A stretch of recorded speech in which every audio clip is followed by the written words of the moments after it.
Hi there, everyone, and welcome to the Daily Gardener, and thank you for listening. I'm your host, Jennifer Ebling. It's December 11th. Today we celebrate the Indiana botanist, remembered in a particular species of red oak. We'll also learn about the redpoll, one of the smallest birds in the finch family. And we'll recognize the French flower breeder, remembered for his work with the lilac. We'll hear a poem about the winter garden from a man known as the people's poet. And we grow that garden library today with a book about growing perennials, but not ornamentals. This book is all about perennial edibles for your garden. And then we'll wrap things up with the story of a man known as Little Flower. But first, don't forget to head on over to the website for the show. You'll find it at thedailygardener.org. And once you're there, you'll see a sign up so that you can join the Daily Gardener Friday newsletter. Every Friday, I send out an exclusive email with a personal update from me, garden reminders for your calendar. I feature all of the books that were shared in the Grow That Garden Library segment of the show for the week, as well as garden-inspired recipes, gifts, tips, and hacks, plus any exclusive updates regarding the show. Now, these Friday emails are only available if you subscribe to the Daily Gardener newsletter. And plus, each week, one lucky subscriber will win a book from the Grow That Garden Library bookshelf. So head on over and sign up today. In curated news, the BBC recently shared an article that caught my attention. It said, deforestation surges to 12-year high. This was in Brazil's Amazon. Now, this is a concerning article, but it also touches on a topic that I'm passionate about for gardeners in 2021, but also throughout the upcoming decade. And that is that gardeners need to be planting trees. We should be leading the effort to plant more trees in our gardens, in our communities, and as much as we can around the world. You know, all of the research that's coming out on trees is telling us that they prefer to be grown in community with other trees. Now, as gardeners, we often plant trees as single specimens. We'll plant an ornamental, or we'll add a tree in the backyard. But garden trends are changing. So as you think about your 2021 garden, I'd encourage you to consider things like mini forests or planting a small orchard on your property. I just want to plant that little tiny seed with you. Give it some thought and see if you can join me in helping to reforest our world. All right, if you'd like to check out this curated article for today about Brazil's Amazon, all you need to do is head on over to the free Facebook group for the show and search for the word Amazon, and today's post will pop right up. So there's never a need to take notes or search for links. All you have to do is the next time you're on Facebook, just search for Daily Gardener Community, where you'd search for a friend and request to join.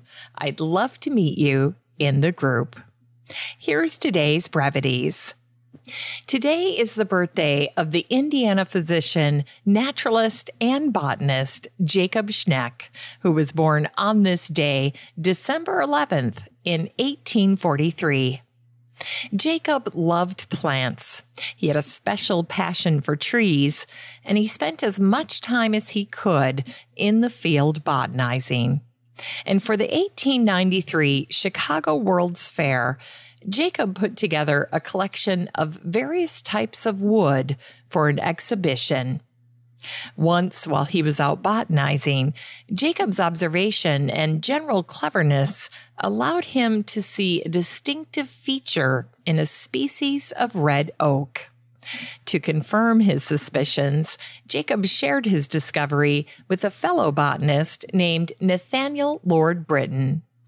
Britton agreed with Jacob, and to recognize his discovery, Britain named the oak in Jacob's honor, calling it Quercus schneckii.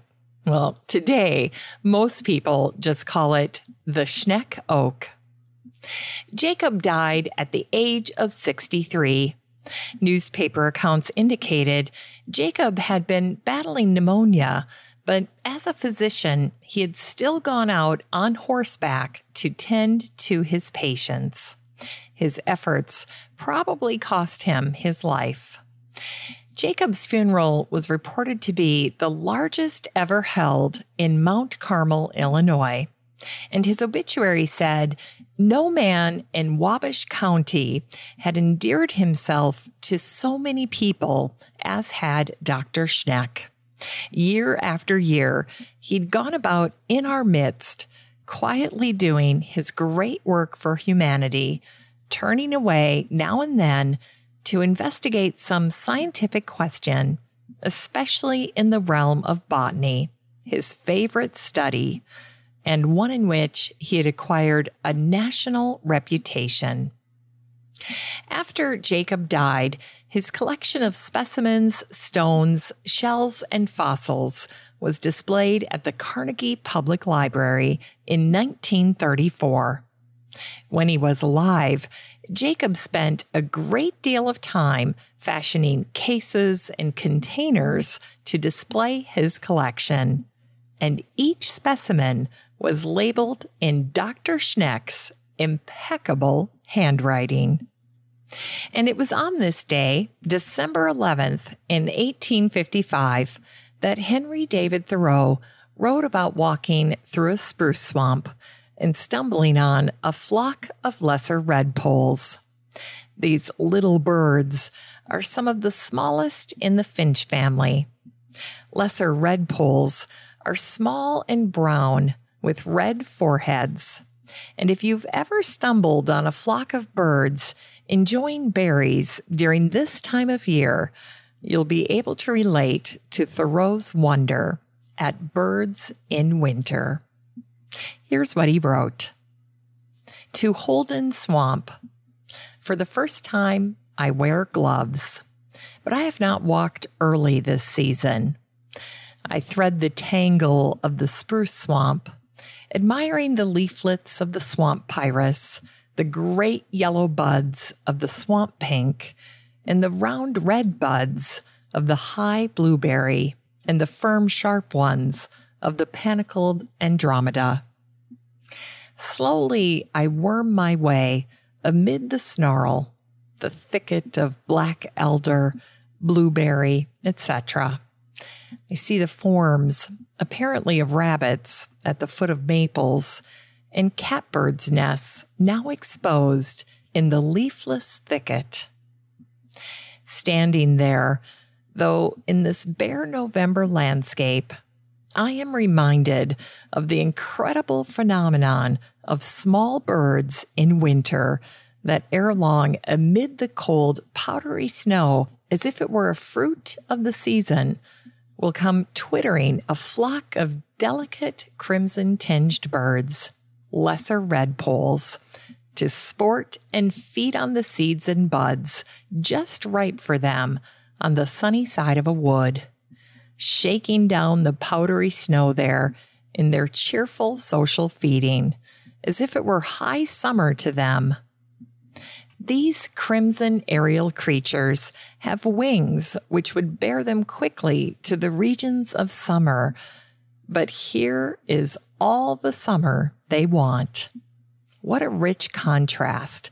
Tropical colors, crimson breasts on cold white snow. I am struck by the perfect confidence and success of nature.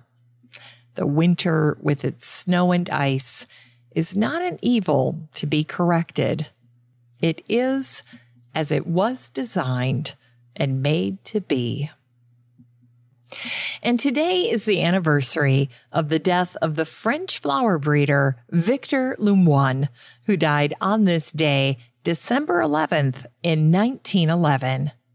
Victor enhanced the beauty of so many flowers in our gardens: lilacs, mock oranges, phlox, peonies, gladiolas, tuberous begonias, geraniums, and deutzias. Around the year 1850, Victor borrowed money from his gardener father and began a nursery that survived 3 generations thanks to his son Emile and his grandson Henri. The Lumoine nursery thrived on land bought in Nancy, France. And a few years after starting his nursery, Victor created his first double flower on the Portulaca grandiflora, or the moss rose. As with so many of Victor's creations, the double flower created double the beauty. In 1854, Victor turned the original 5-petaled single blossom of the geranium into a double-flowered stunner he named after his hometown called Gloire de Nancy, or Glory of Nancy. And northern gardeners owe Victor a debt of gratitude for his work with peonies.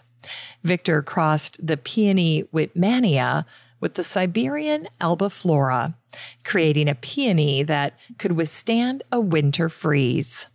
And it was Victor Lumoine who created some of our most memorable heirloom peonies, the white Lacine or swan peony, the Primavera with creamy white outer guard petals and canary yellow petals inside, the blush-colored Solange peony, the pink Sarah Bernhardt, La Fille the Fairy peony, and the creamy white Alsace-Lorraine peony. But it is really the lilac that will forever be associated with Victor Lumoine. Incredibly, Victor didn't start working on lilacs until he was almost 50. That said, Victor's wife, Marie-Louise, was his tireless assistant when his eyes and fine motor skills were failing him. Marie-Louise hand-pollinated little lilac flowers and helped both her husband and her son with hybridizing. Victor worked magic with his lilacs. He made them bloom earlier and later. Victor improved the quality of the bloom, and he expanded their color spectrum. And Victor Lumoine grew the very first double lilac. By the time the Lumoine nursery closed its doors in 1968, Victor and his family had bred 214 new lilac cultivars. In Unearthed Words, today's words are from the British-American poet Edgar Albert Guest. Edgar was known as the people's poet during the first half of the 20th century. Edgar's poems were happy and hopeful, which is why people liked them. Here's Edgar's poem called Winter in the Garden. Gray skies above us, and the snow blankets the frozen earth below. Where roses bloomed, the drifts lie deep. The hollyhocks are fast asleep. The cedars green are wearing white, like rich men's wives on opera night. The elm tree strangely seems to throw a lean, gaunt shadow on the snow. The last brown leaves of twig and stem have found the storms too much for them. Winter, the tyrant of the land, once more is in supreme command. It's time to grow that garden library with today's book, Growing Perennial Foods by Acadia Tucker. This book came out in 2019, and the subtitle is A Field Guide to Raising Resilient Herbs, Fruits, and Vegetables. In this book, the regenerative farmer, climate activist, and organic market gardener Acadia Tucker shares her passion for growing perennial food crops. Inspired by farming pioneers like Elliott Coleman, Acadia has grown over 200 hardy food crops, and she knows that perennials are an investment crop that yields dividends many times over in their resiliency, taste, nutrients, and maintenance. Besides sharing her 10 steps for helping perennials thrive, Acadia's field guide is loaded with detailed profiles of popular perennial herbs, fruits, and vegetables.